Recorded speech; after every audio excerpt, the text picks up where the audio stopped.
Hi, it's Olga Zarr from SEOSLY. So today I'm recording a very spontaneous episode. I simply thought that I would tell you what a life of an SEO consultant looks like from my own perspective. Of course, everyone may have a difference, but in my case, I just want to share how it evolved. I used to work at SEO agencies. I used to have SEO jobs. At one point, I had two almost full time SEO jobs, which was very challenging. Last year, in November 2022, I managed to go on my own. I gave up all the jobs I had and I became an independent SEO consultant. I thought this would mean I would start working less and I would have more free time. But the truth of the matter is that I actually started to work even more, including weekends, because I simply love SEO and now I am the boss, my own boss, and I can simply choose what I work on, how I work on, what clients I work with. And this made me kind of get into this constant SEO addiction, obsession, SEO binge I have been in for almost a year now. And now I just want to tell you how my typical SEO day looks like. So I wake up, I'm an early riser, I'm unable to work in the evenings. So I wake up usually at 5, 6 a.m. And I start with simply reviewing on my phone when I am still in bed, reviewing my goals for today. And I start with reading an SEO article. So to put myself into the right mindset, to kind of know that there is going to be a lot of SEO to be done today. So I read one article while still in bed. Then I, of course, refresh, prepare yerba mate, which is something I've been drinking for a long time. And then I sit in front of my computer, my huge screen. I have problems working on smaller screens. I need to have like very, very huge, very wide screens. So I sit in front of my screen and I sit there for around 4 hours, depending when exactly I manage to kind of get to my desk. So I do around 4 hours of very focused work. This is usually the most quality work I do in a specific day because my brain functions better in morning. So depending on what day it is, I either do 4 hours of work on my own website, on SEOSLY brand, on doing creative things there, or I spend those 4 hours working for my clients when I have to do more creative, more time consuming, more the type of work that requires a lot of brain power. Then I take a break, a mental and physical break, which is when I do a workout. Usually, this is a running workout because I am a runner. I've been running for many years. This kind of resets my mind and kind of lets me feel after the workout as if I have just woken up. So this is kind of the trick I do. Of course, workout, then meal, coffee, stuff like that, small rest, and I am back at my desk. Usually that's 1 p.m. depending, around 1 p.m. And I stay there for another 4 or 5 hours depending on the day. If I still feel like it, I do this more productive type of work.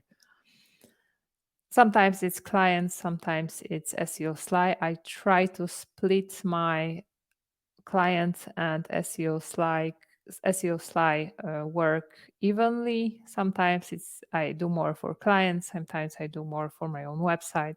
So I spend there another few hours where I can produce something meaningful, something creative.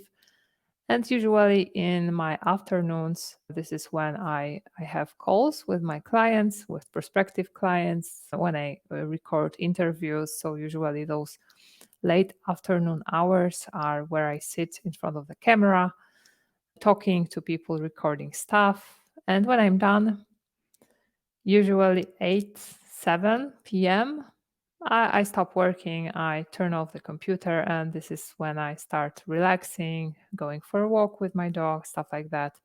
So I never work in the evenings at night. I'm simply like unable to do that.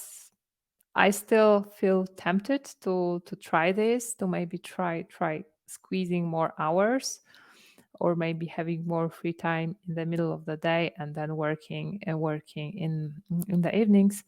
But in most cases it doesn't really work because I'm like falling apart after 8 p.m. or something like that. So I'm basically working in like two or three kind of portions.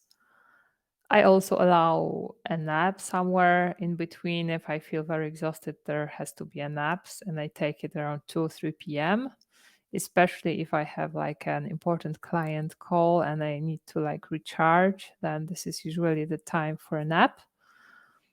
And this is the life of an SEO. After 6, 7 p.m., depending on the day, if I have something planned for the evening, I usually simply lay in bed and read books. Sometimes this is reading about SEO. Sometimes, if I have still some brain power, I would do some SEO learning.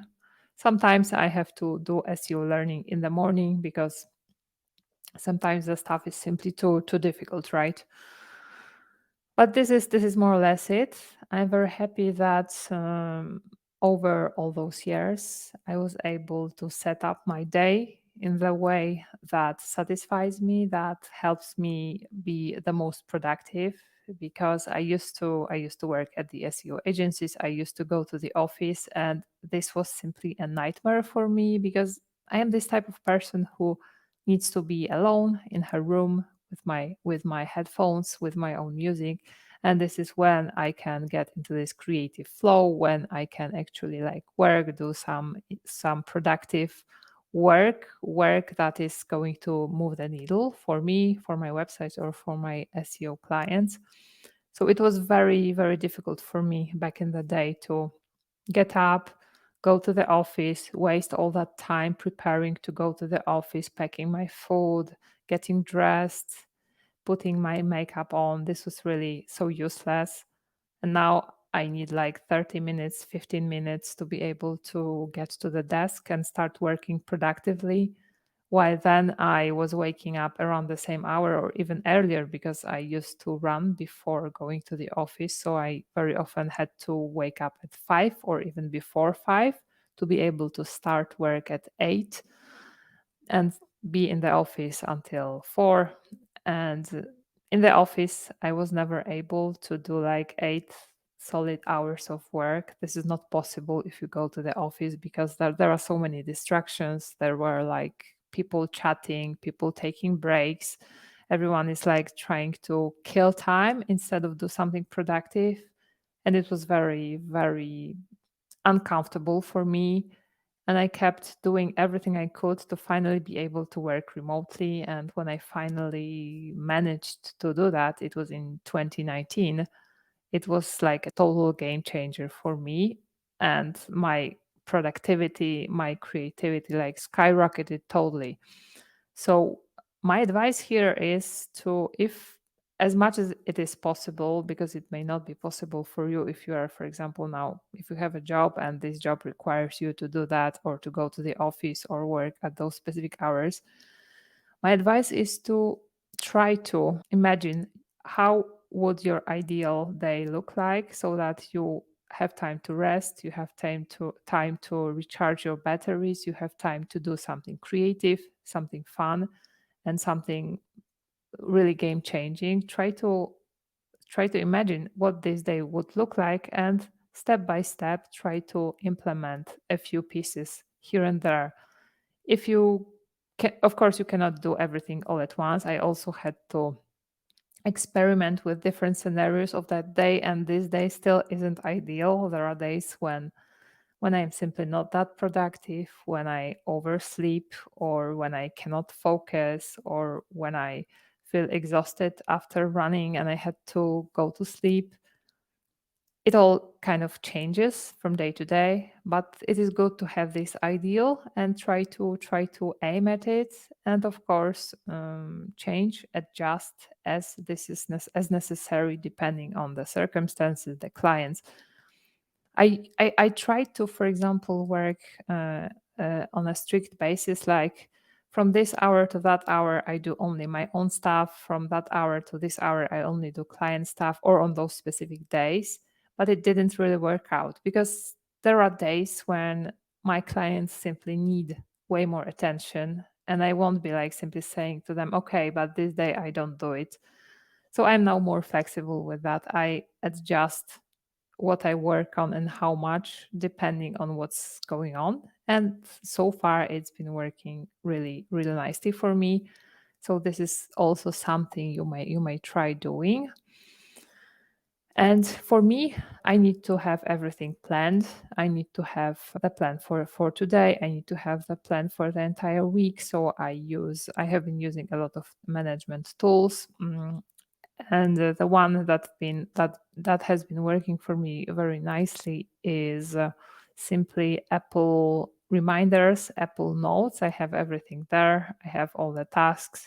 They are like divided into different folders, into different hashtags. So it is relatively well optimized. So I have all the reminders there. I see that I have the to-do list for the entire almost year, and I see clearly what I need to do, what I haven't been able to do, what I may change, reschedule, or do in a different way. So I need to have this structure and this plan in front of me, because I will never be productive.